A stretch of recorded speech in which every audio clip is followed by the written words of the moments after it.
All right, as I said, I'm getting DMs, and actually, I've been getting DMs for a while, but it's high time I start addressing some real questions that real people have that shall come in here. But it delights me to be able to address some of these questions, okay, and then to create topics around them, so that we can actually continue to make sure we're getting value here. All right. We will continue to catch crews every now and then. That's fine. Trendy topics, all that kind of stuff. As they come out, trendy topics, we'll catch them. But I want to make sure that we're also addressing the real issues as close as possible to the personal level. So right now, we should talk about unlocking the secrets, how to become a wife material. And there are 5 keys I want to share with you. As simple as that may sound, believe it or not, that is creating a lot of basketballs on this internet street, and a lot of people are internalizing some of the things that they're seeing. Some of them are cruise, but they're turning. If you keep telling lies and you tell it long enough, actually it does become the truth. It becomes people's truth. It becomes your truth. So we need to start addressing some of these things before they go too out of hands, at least for members of the Prestige family. Okay, so I'm going to review to you from my standpoint. I'm going to also add many contests as I deem fit to some of this conversation. Okay, I'm going to count down 5 keys that you definitely want to make sure. Now, some of them are controversial in nature, right? Some of them are, and but if you have any questions, just put a Q behind it and ask on. I will address it. It makes sense that some of these questions, some of these points are creating confusion everywhere, because oftentimes people don't know what they're talking about, and also sometimes they are speaking from a place of pain. So I understand it can be quite confusing. All right. So 5 keys to become a wife material. What is a wife material? First of all, what is a wife material? To you, what is a wife material? To everybody, a wife material is different from people to people, right? A wife material to me would be somebody, to me personally, would be somebody I would look at and I'm like, dang, I don't mind spending a lot of time with this person. Like, I would crash there at her house. I would basically sleep. Yeah, I'll be that comfortable. Not necessarily staying over to smash, just sleep, just comfortable, just peaceful, right? Just feel at home, okay? And especially if I know our family and they're around, or our friends, a couple of friends, it just feels like home, right? Somebody said, Ola, why don't you just go back home to your own mother? I know. That's the whole point. I said feel. It feels like home, right? Yeah, so it's a term that obviously it's a term that's been created off of social construct, but anytime you see something get created out of social construct, so a set of group of people might want to say things like, "Oh, that's just so like what? Social construct is us. What is social? Us. What is society? Us. You point fingers at society is basically pointing fingers at yourself. You're part of the society, okay? And arguing with society oftentimes does not help, okay? So there's definitely there are qualities and characteristics that somebody can possess that will make an average healthy man, okay, not weirdos. Yes, there are weirdos on both sides of the gender. Healthy man that will make an average healthy man look and say, I want to take this person back home. I want to take this person home to mama, right? It's something desirable. Not too far. Welcome. There's something desirable that makes a man wants to commit to this person in a marital sense. Okay, and that's what wifey material is. And there are a set of characteristics and qualities that anybody. I'm going to share mine with you, and then obviously you can go ahead and share your preferences and stuff like that. I don't know, ladies, I'm not sure if you have preferences on this one, because it's the men, it's the brothers that are typically determining what is a wife material or not. But you're part of society, you probably have an idea too. You probably do. So it's okay, it's cool. But we're not talking about typically men also don't have preference lists typically, but these days they're starting to have preferences and stuff like that. And some of them say feminine, beautiful and inspirational, FBI. Shout out to the late Kevin Samuels. And many of them have been repeating it since then. Feminine, beautiful and inspirational. Well, there's a lot that goes into that. That's now we're talking about what it looks like on the surface.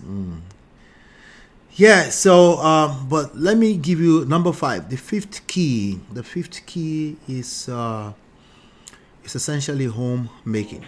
Okay, homemaking. Homemaking can be, it's a very broad term as well. Okay, it's a very broad term.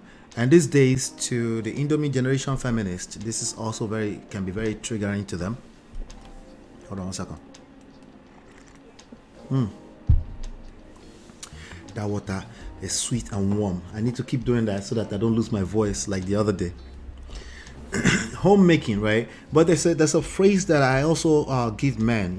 Men set the tone and women make the home. They make it a home. Men set the tone, women make it a home, right? It can mean so many things. I want to be very clear that for everybody, this might mean different things. But whatever it means to you is basically projection at best. Okay, it's projection as usual. Whatever it means to you, it's just you're projecting, which is fine. You're just being a normal human being. But homemaking. Hold on 1 second. I'm hearing something somewhere. Okay, sorry about that. I started hearing like another version. I started hearing another version. Chinye, we count down now. We're just getting started. We're counting down. This is number 5. We're counting down to 1. Welcome, Chinye. Okay. Homemaking can mean a lot of things, and also, like I said, in the society that we live in today, it can be quite triggering. But really, what it means is, whatever it means to you, if it means negative to you, then you probably shouldn't worry too much about it. Okay, if it means negative to you, don't worry about it. Let's just assess everything else that makes this phrase negative to you. Okay, but what it means is being able to create and maintain a home environment. This is mostly mindset. Okay, it's not tangibles. Let's be frank. In the world that we live in today, okay, women are working. They're going to work. They're participating in full-blown out work activities. Sometimes they have to work overnight and stuff like that. So there's no way it can just mean cooking. Okay, cooking can be part of homemaking. Keeping a home organized can be part of homemaking. Taking care and nurturing your kids and the family all together can be homemaking.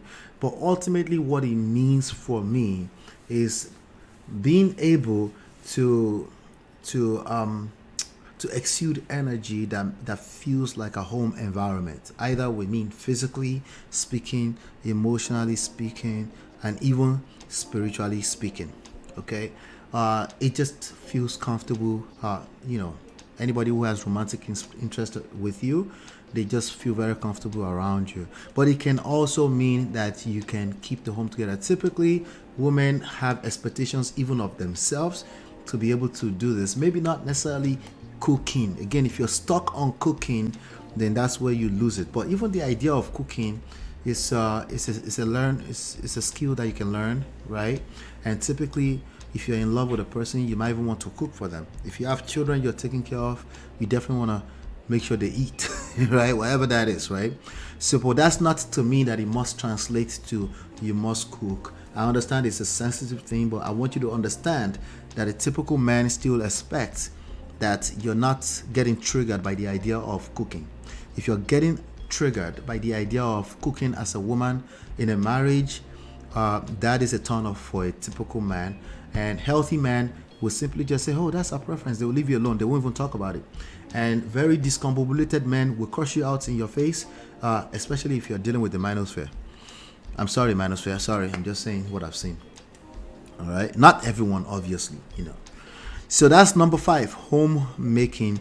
Just think of it as a counterpart, something that creates a polar opposite polarity for a man being a leader who sets the tone, and you being able to take that as take that and multiply and reciprocate and make it a beautiful experience for everybody, right? It's about creating a homely environment. That's what it's about. That's number 5. All right, let's see. I was waiting for you to join so I can thank you for my new oatmeal swallow. Lobaton. Well, Patrick, how are you, sir? Welcome. All right, so let's go to number 4. What is number 4? Okay, number 4 will be shock. Might shock you. Number 4 might just shock you. Number 4 is a sense of independence. A sense of independence.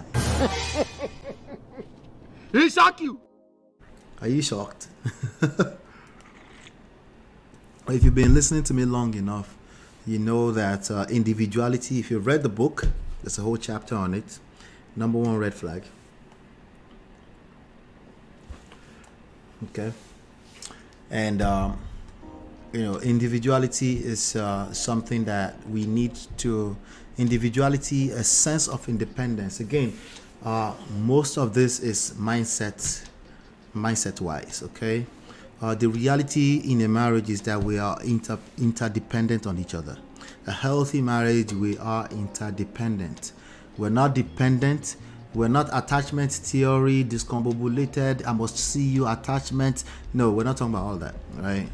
Let's keep it simple, okay? The reality is that human beings can actually smother themselves to death if they don't have a sense of independence. Somebody might even say, hey, everybody should just grow up and stop being children. Well, welcome to the real world. When we're talking about romantic relationships,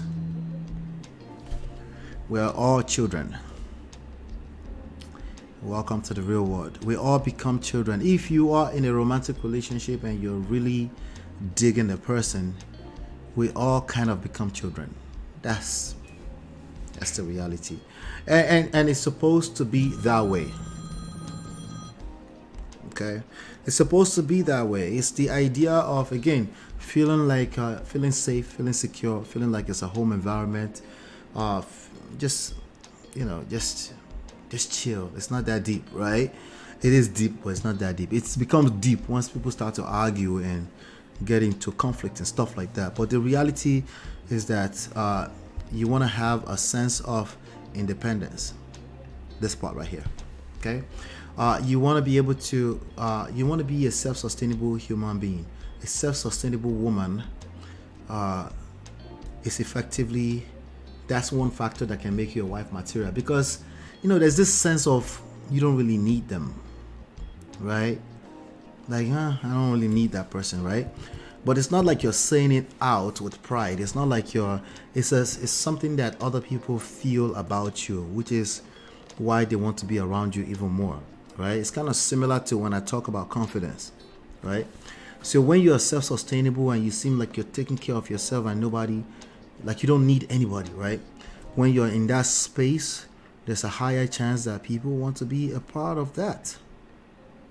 Okay? There's a higher chance that a husband-to-be might look at that and say, there's something mysterious about that person. I'm curious. I want to know more.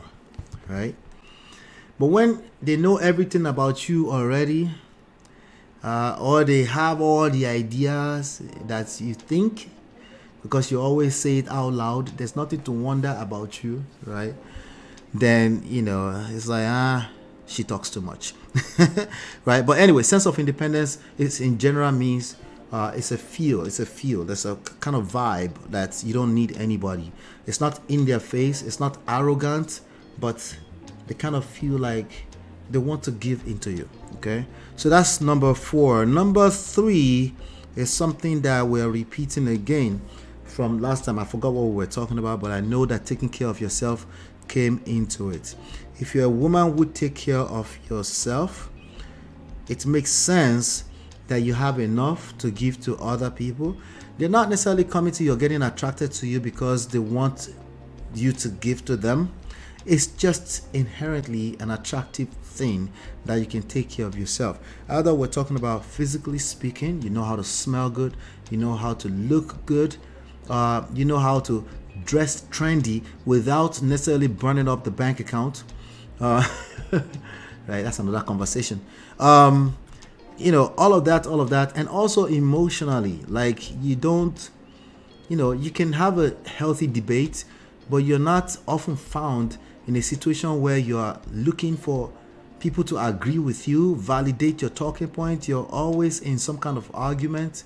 You might think you're at home, you're hanging out with your siblings, you're just hanging out with family, but there's always you're shooting out a lot of energy, and the way you act around everybody is how you act around everybody, right? Just in general. So it's something to taking care of yourself that makes you, in general, even if you engage conversation, it's not that deep for you. It's just a healthy debate. Now, granted, just because you're arguing and you're loud, or or somebody has an opinion that you're loud, does not mean you are this person. I'm just saying, if you're shooting out energy that nothing is going to tamper with your soft life, right? That's a very attractive trait. Okay, so whatever that looks like, because again, my idea of what it looks like on the surface, physically speaking, can be off, because it depends on your environment, your cultural development, your cultural environment, what they do where you are. I don't know if you are in Akure somewhere. I don't know if you are in Turkey somewhere. It might be different, but whatever it looks like, there's a certain type of energy that you shoot out when you're taking care of yourself. So taking care of yourself also includes self-love, self-respect. Obviously, that turns out to be a healthy self-esteem, right? So it's kind of all linked together again, but this is the idea of wife material that I've seen, that I've observed for a long time. Okay, this is what they look like. Again, they have a tendency to come off as they don't really need anybody. It's not like they don't need anybody. They'll be the first to tell you, like, of course I need people around me. Of course I love people around me. If they were talking, they'll be the first to tell you. But the energy that a husband to be will be seeing in you is like, she don't need nobody. She don't care. Right? So again, just something to pay attention to. All right. So let's go to key number 2. We're counting down. Okay. This one comes in different forms. This one is supposed to be a controversial one in recent Indomie internet feminist generation time. But it is what it is. It is what it is. Key number 2, respect and submission. All right, so this one right here, it's I'm not gonna quote the Bible at you, okay? I actually don't care when it comes to that, okay? I'm not gonna quote the Bible, okay? I want to talk about real life, what it looks like on the surface. Respect and submission, how it plays out on the sides of the gender is different. I will keep telling you that because it's just the reality, okay? Now, what I can also promise you that is a healthy man. Now, we're talking about wife material now, right? A healthy man is generally attracting respect and submission anyway, okay? So it really doesn't have to stress this at the top of his lungs. And you might meet one of them, inshallah, right? But also, sometimes you've had some experience and or experiences that will make you push completely against anything that smell like anybody is trying to make you be under, right? And you might end up shooting all the way across the pond and nothing will touch the pond, right? So you just want to be careful with this, right? Respect and submission in general is not something you can dash person. If they have not earned it, right, and you're trying to force yourself to give it to them, it will backfire. Okay, it has to be earned. Okay, but I think it's also very helpful from a standpoint of key number 1. Okay, I want you to start guessing key number 1 right now. It's very helpful when you're aware that men in general, respect and submission is like food for them, especially when there's active crisis. There's going to be crisis in your relationship. It's going to happen. It's just reality. No, I'm not normalizing. It's just a reality of human collaboration in general, right? Especially marriage, okay? There will be conflict. So when conflict shows up, one of the things that he might, it depends on how bad it is, depends on how damaging it is, depends on how much you guys are cursing each other out. I don't know, right? In that space, one of the things that he will start to question is himself as a man, right? And there's so many factors that goes into that. Obviously, number one for me is that he doesn't know what he's doing, but it's going to happen to the best of them. They're going to end up in a position where they're caught up in their emotions and they're saying all kind of gibberish and talking at you disrespectfully and all that kind of stuff. And you'll be like, well, you should respect me too, right? You should respect me too. It's not going to work on this one. Okay? It's not going to work on this one. The best thing that can work for you, number one, is to understand that he's probably drained out. You've lost respect for him, right? And submission is inevitably impossible in that space. So what you can do is calm down, but you just need to be aware that with the spread of social media everywhere, social media rhetoric everywhere, it's very, very important to be aware that some men are sadly coming to the table with lots of fear. Okay, once they see you that you are a little bit of a baddie, right?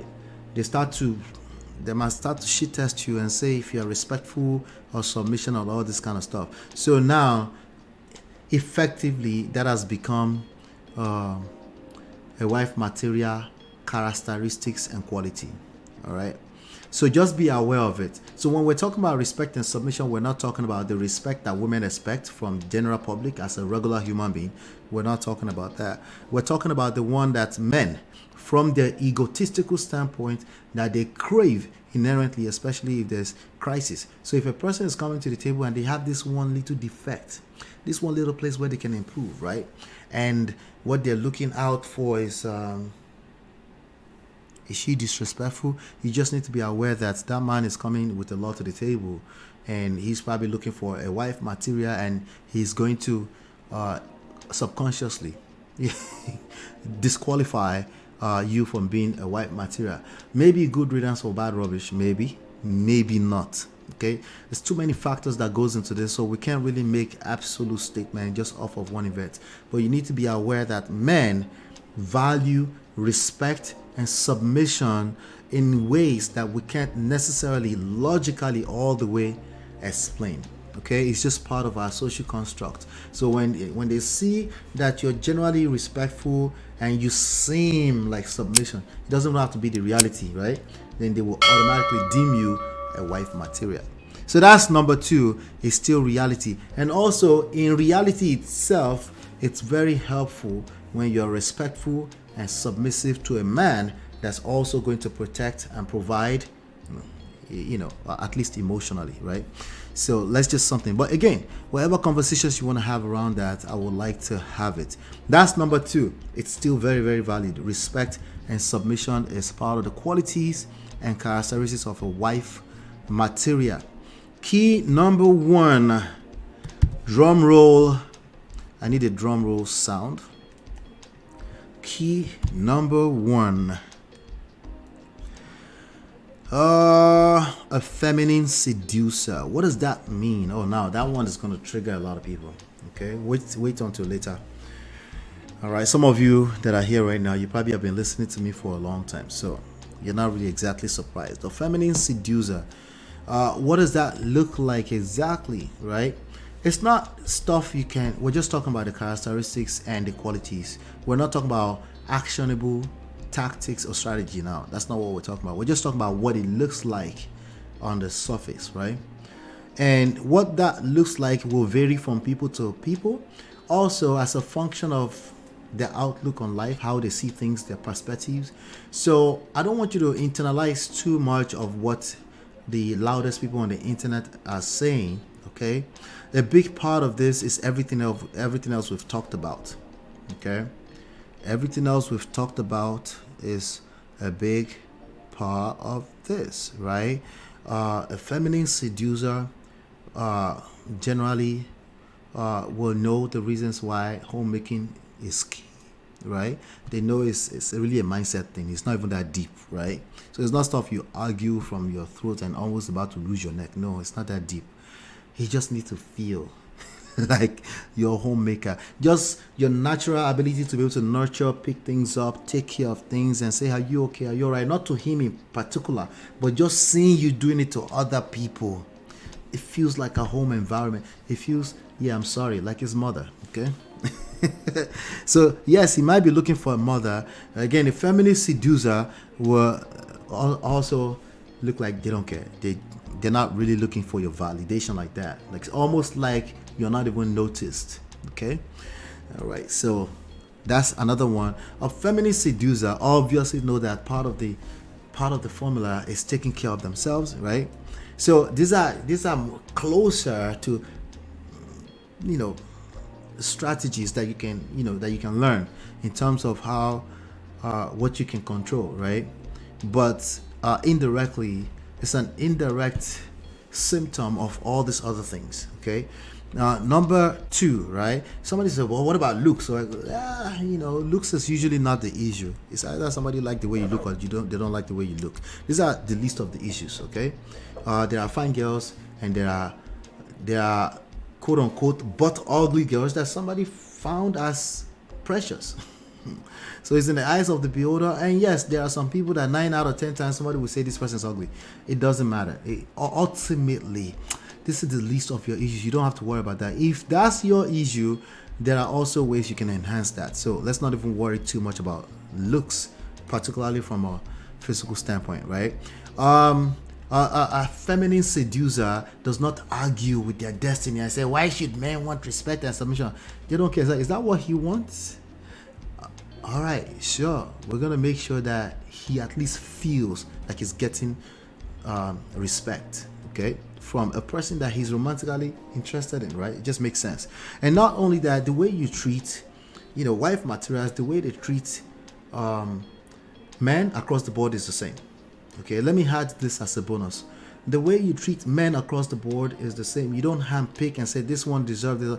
Generally, you just treat men equally. Now, that doesn't mean you tolerate nonsense. I'm just saying, generally, because you never know who is watching, right? All right. So that's one right there. So that's a bonus one. But feminine seducer, there are 3 components to it. If you're looking to really, what does that look like, right? If you're wondering, what does that look like? It's really 3 things, okay? There's 3 things in this. And number 1 is confidence, okay? Confidence, okay? So confidence is a lot of confidence is, that's just who you are, You're a confident person. Shout out to Ebuka's wife, right? You're a confident person. You come off as a confident person. Again, you don't come off as you're seeking validation, right? So confidence, CSE, confidence, attraction, right? This is what it looks like on the end or the other end of the beholder, not yourself.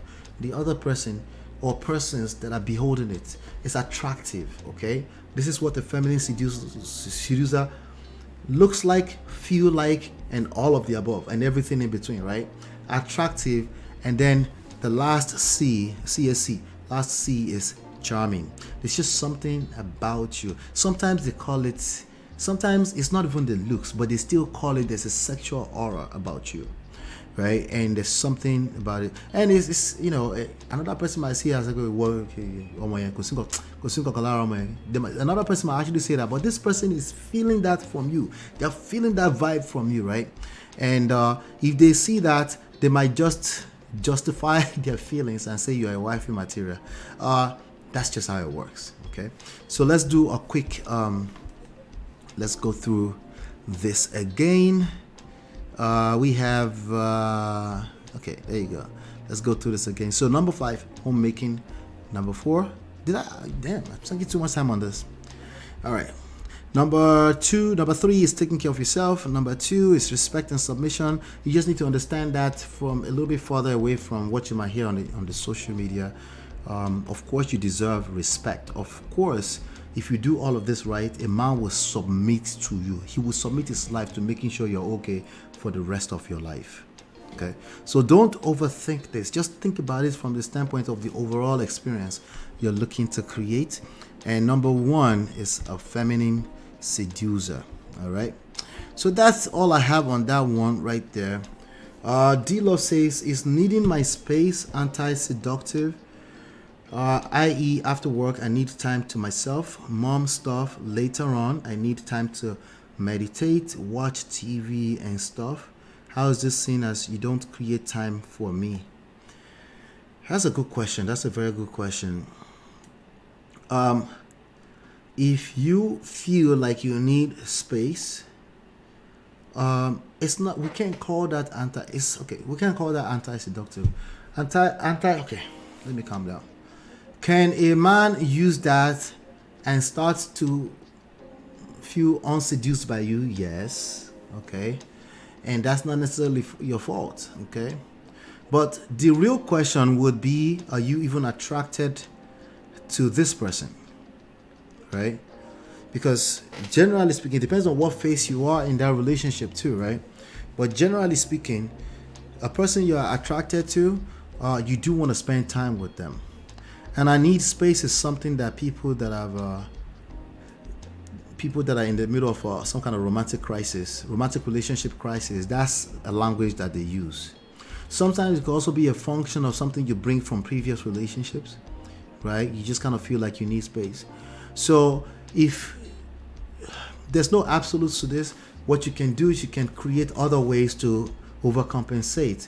You being aware, self-awareness is part of your seductive traits or seductive strategies you can use. Just being self-aware. If you know that this person has become that we don't spend quality time together, right? Then you should create time to spend quality time together.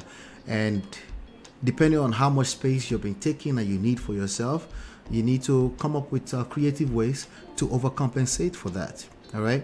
And you need to look at that as a net. Are you net seductive or anti-seductive? Overall, is that person having a good experience? The reality is that in any romantic relationship, you're going to have moments where you just need to be to yourself. Maybe you're cranky. Maybe it's just something you need all the time. Maybe that's just who you are as a person. But if you really want to learn this seduction skillful thing that we're talking about, then you just have to understand that part of it is your creativity. You're aware that certain things create a certain effect on the other side, but you're also open to the idea that I understand it's creating this on the other side, so I need to come up with creative ways to overcompensate for that. Overcompensating for it doesn't have to drain you, right? It doesn't have to be something that will overwhelm you. Please help me hit the like button. Thank you. All right. It doesn't have to be something that will drain you. It's very simple. Okay. You need to find leverage point. What's leverage point? What is it that he wants, that he loves, that he wants, right? Some of those things they don't exactly consume your energy like that, but to them it's a big deal. So you need to do the homework of finding out what that is, right? And then finding creative ways to deliver on those things with some mystery effect to it. And before you know it, you overcompensate for the part where you're trying to take care of yourself. So it's not anti-seductive. What we're looking at is overall. Are you net anti-seductive, or you're just a normal person? For the most part, you're being a normal person, but you're trying to come from a very intentional place, right? And you're trying to be like, okay, what is it that he loves? What is his love language, right? And you want to deliver on that. So if you read the book 5 Love Languages, I think he talks about a love tank, right? You just want to make sure that overall in any given 3 months that you have the love tank is always full, and that doesn't mean you're going to be perfect. You're just aware that, okay, we're drained a little. Let me do something special. Let me do something nice. If he likes gifts, you order something nice. By the time he sees it, the emotion of, because this is him, right? It's not something you do for everybody. You find out what he loves, right? By the time he sees it, the emotions that he gets from that, right, is going to overwhelm him. He's going to forget all about the experience of you needed space. He might even start asking like, hey, you need some space, babe? Because I'm about to take a drive down to the gym. Let me go do a quick workout. I'll see you when I come back. right? He might even start to read you and want to give to you in that same manner too. So I won't say it's just anti-seductive. There's just more to the story, that we'll be able to say it can be anti-seductive, and it could be also because you don't really want that person around anyway. I see I need time to myself, mom stuff. Is it to yourself or mom stuff? Is it responsibility, or you just need, I'm just cranky, I need it to myself? There's more to it, right? You need time to meditate. All of this stuff comes before him. Are you sure you want him? Anyway, that's a good question, D-Love. That's a good question. But Paddy said, Ola nailed it on the head. If you're attracted to someone, you want to spend time with the person. You need me time, but it gets overdone. It can cause problem in the relationship. Absolutely. So you just have to, self-awareness will help in all of that. Also, that's part of asking yourself, do I really like this guy like that? And that can be tough, because that's not an easy decision to come to depending on how long you've been with that person. Anyway, I hope that helps. D-Love, I hope that helps. All right, I'll be right back. We have some other story to cover. I'll be right back. 20 seconds.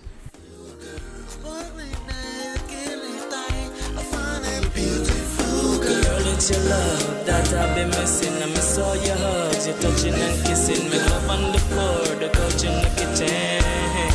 One love enough, we done enough.